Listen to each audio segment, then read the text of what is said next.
Yung. Grabe.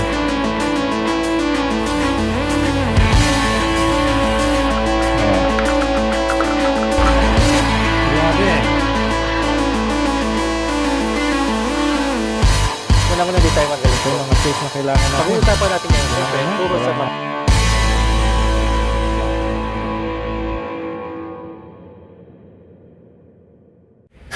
Hello guys! Welcome muli sa Noah's Garage. Sa video ito guys, papakita ko sa inyo kung paano palitan ang remote panel ng steering wheel ng Montero Sports. No? Isa ito sa mga most requested video ninyo. Kaya kung balak ninyong palitan ang inyong steering wheel panel, ito ang video na para sa inyo. Pero bago tayo magsimula guys, pakisuyo na mag-subscribe muna kayo. Okay guys, nandito ngayon tayo sa Montero Sports Co, no? Sa loob ng Gen 2 na Montero Sports. So ito yung steering wheel natin at ito yung mga remote niya, no? Steering wheel remote panel niya. So kadalasan ang mga button na ito ay na-worn out, no? Hindi na siya gumagana kasi sira na yung plastic sa loob, yung rubber sa loob sira na o wala na siyang kuryente dahil yung ibang ganito kasi di baterya, no? So kailangan nyo siyang palitan. For example, ito merong gas-gas, ano. Kung sa inyo sobrang pangit na, gusto nyo palitan, pwede yun. May mabibili kayong mga ganito na steering wheel remote panel, ano. Ngayon sa Montero na ito ay 2014 GLSV. So meron siyang dalawang remote panel sa magkabilang side, ano. Nandito yung cruise control, nandito naman yung sa infotainment niya, no, sa radyo.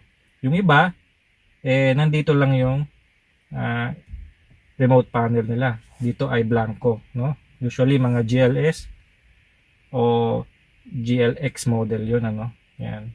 So lahat ng mga modern sasakyan ngayon, karamihan ng mga modern sasakyan ngayon may mga ganito, no? Remote panel sa kanilang steering wheel, no? Para habang nagde-drive sila, di na nila kailangan tumingin sa dashboard. Dito na lang nila pinipindot. So mas safe siya, no? Mas ligtas 'yon. So paano ba ito buksan? So, yung ibang mga sasakyan, no, pina-prying tools lang ito, no. Pero dito sa Montero Sports, meron siyang screw sa likod. Kaya kapain niyo yung likod dito sa ilalim, yan, may screw yan, no.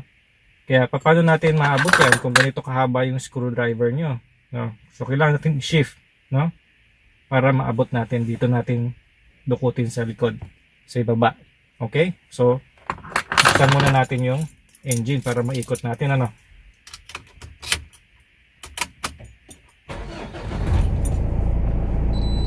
Ikot natin. Patayin ulit natin. So makita nyo, no, meron na tayong room, no. Nandito yung screw, no. Pakita ko sa inyo. Pakita nyo yung screw. Yan yung screw. Isa lang bawat side, no. So dalawang screw lang ang tatanggalin nyo. Okay? So ang kailangan nyo lang dito ay screwdriver. Okay, kasi pag nakaayos yung ating steering wheel, tumatama dito sa paddle shifter, no. Kaya kailangan natin i-shift yung manibela, no. So tanggalin natin using our screw.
Ayan, makita nyo guys, no?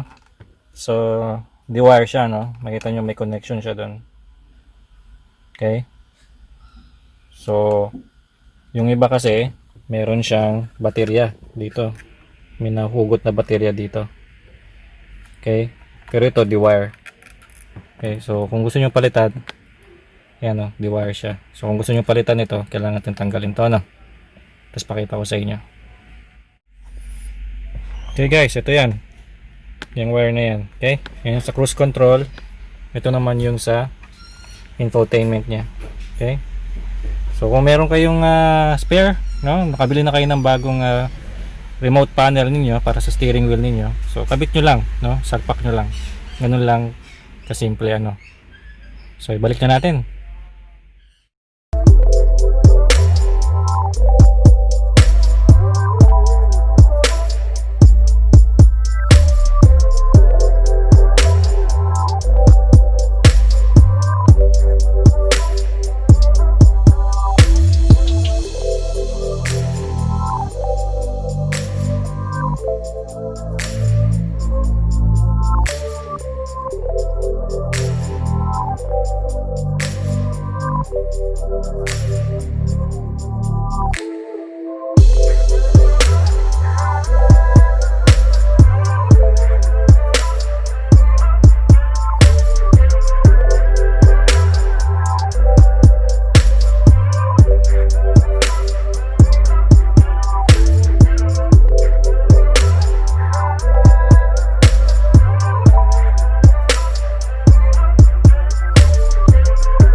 Okay guys, no, nakabit na natin, no? Ganun lang magpalit ng remote steering panel, ano.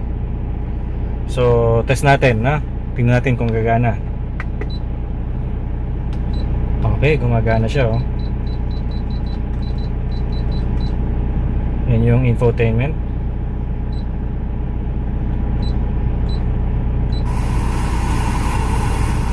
Okay, so gumagana siya. Siyempre, itong cruise control, hindi yan gagana, no? Pero umiilaw naman siya. Kasi wala pa tayong 40 kilometers per hour. Dapat tumatakbo kapag tines yung cruise control, no? So, ganun lang magpalit ng remote control panel ng inyong sasakyan. Okay?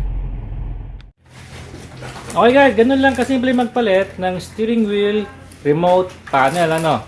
Kaya kung natuto kayo sa video ito, pakisuyo naman na i-like ang video na ito, mag-subscribe kayo, at pakiclick rin yung bell icon, ano. Maraming salamat ulit. Sa ulitin.